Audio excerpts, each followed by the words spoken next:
Hey guys, welcome back to another Bobby Fishing Boys video. Today I'm going to be teaching you guys about a bait caster.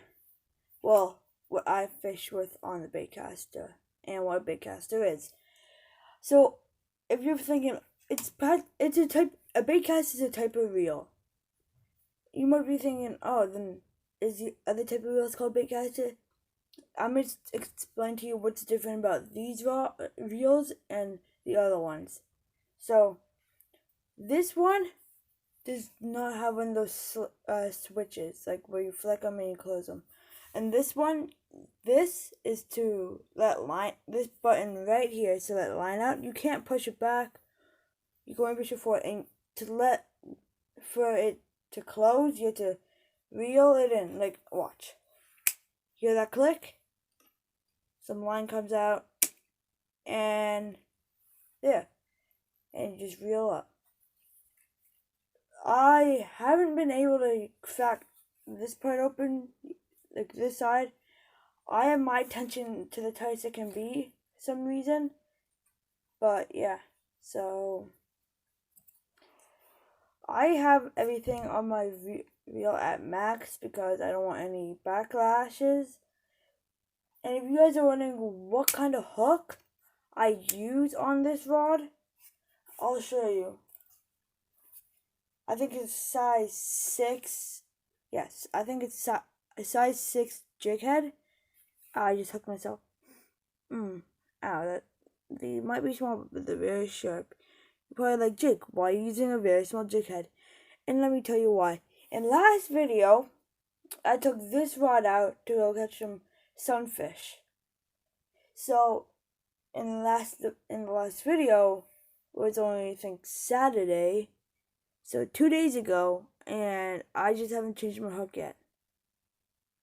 But this Friday I'm going camping, so stay tuned for a lot more videos this next weekend.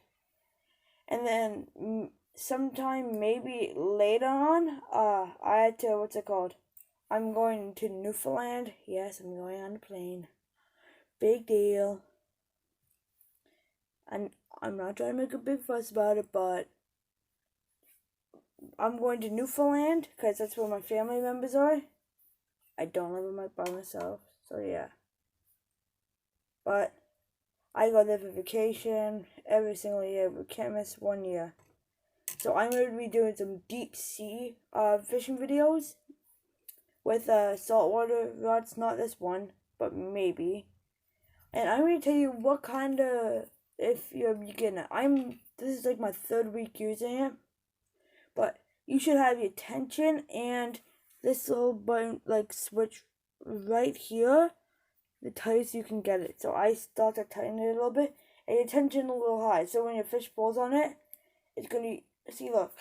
And then I want to try and set my tension downwards, but for some reason I can't do that.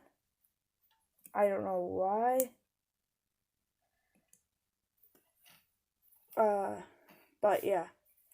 So whenever you're fishing, you just don't want to do what I'm doing.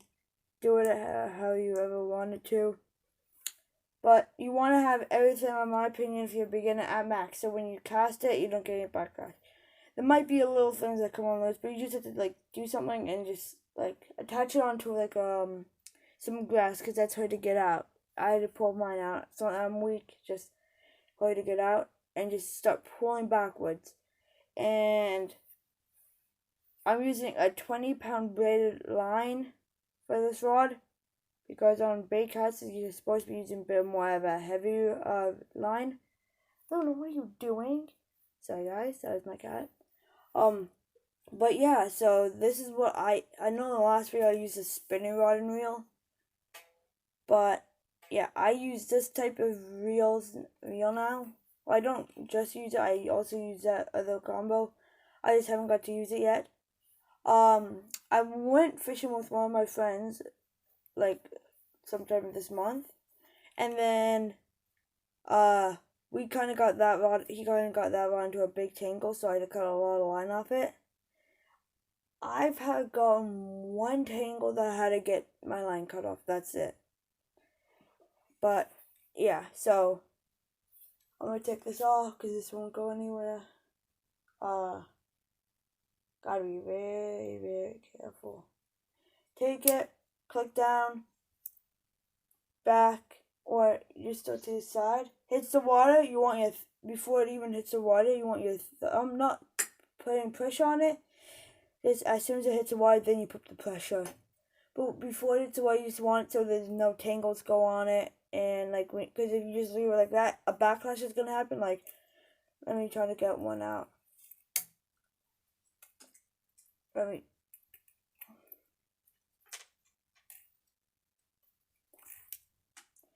Oh yeah, so I can't get a backlash. For some reason I can't get a backlash. I'll try to show you what to do. When you get a backlash, all you want to do is start pulling on it. That's all you want to do for a backlash. Well, this is my cat Luna. Luna, say hi to the camera. Hi guys, I am Jake's cat Luna. How are you guys doing? Make sure to sub and turn the notifications on for the Whippy Fishing Boards. Okay, see ya. Well, you heard my cat. Turn on the notifications and subscribe. Make sure to leave a like and comment what you'd like to see next. And if this video gets to 50 likes, when I go camping, whatever I catch is what I have to eat for a whole entire day.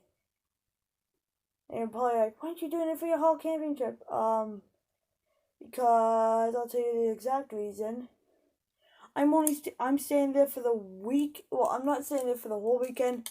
I'm going up Friday, staying one full day on Saturday, then leaving Sunday. So yeah. But who knows? I could do it on a Friday if, say, my dad has a tent up because my mom, you had to have someone with you. But yeah, so this is the reel I like to use now because I am a bit more experienced. Like, I'm not saying no, it's not that experienced as me, but I'm a bit more. I don't need this big tackle box stuff to be more experienced. Noah said he started fishing when he was, I think, 5, and I started fishing when I was 1. So, and Noah's 4 years older than me. I've been in a boat since I was like, I don't know, 0, like, probably a half year old. So, yeah. But Noah said that he's been fishing since he was 5. I've been fishing since I was 1. Like, I wasn't fishing. I just kept on pulling on the line, which I would consider fishing because, well, I use in Newfoundland, it's something called a jig. It's not a jig head. It's called a jig because you jig it. Like when you're fishing with a jig head, you keep going like that. It looks like a jig head, but you're pretending your hand's a jig head and what it looks like underwater, so you just keep pulling it back. But yeah. Or you could use a rod, doesn't matter. I sometimes use both. So yeah. But like I was saying, there's stuff you can do for your rod and your reel. If say you know fishing really well and you've seen somebody, if you know someone who uses this and you practice with it and they don't care if you get backlashes in it, then yeah, go buy yourself one, and if you don't get any backlashes in it, well, yeah. So that's actually very lucky for you. If I were you, you guys could get whatever you want, but if I were you, get the Quantum Pulse. That's the model I have. It's pulled it up pretty well. Like, I know some people say, oh, I got mine from Canadian Tire, you could get yours from wherever. People are like, oh, if you get your stuff from Canadian Tire, it breaks just like that. Well, no, it doesn't. Actually, some stuff do, because I did have a rod from Canadian Tire that broke, but it was a pretty cheap rod, so yeah. But here's the reason though. I need paralyzed, I forget the name, how to pronounce it. Sunglasses that you could see through water in. I think they're called paralyzed sunglasses. At Canadian Tire they're like $20, so not bad. But let's thank you guys for watching. Make sure. Oh, you want to say something else? No, come here. You want to say something, don't you? Make sure to subscribe, turn the notifications on, like, and leave a comment. If we get this video to 50 likes, Jake will have to do what you catch, you have to eat for the whole entire day. Alright, see you guys. Hopefully you have a cat day. Luna. It's not cat day. It's hope you have a fishing day. But see you guys, and I hope you stay fishing or keep fishing.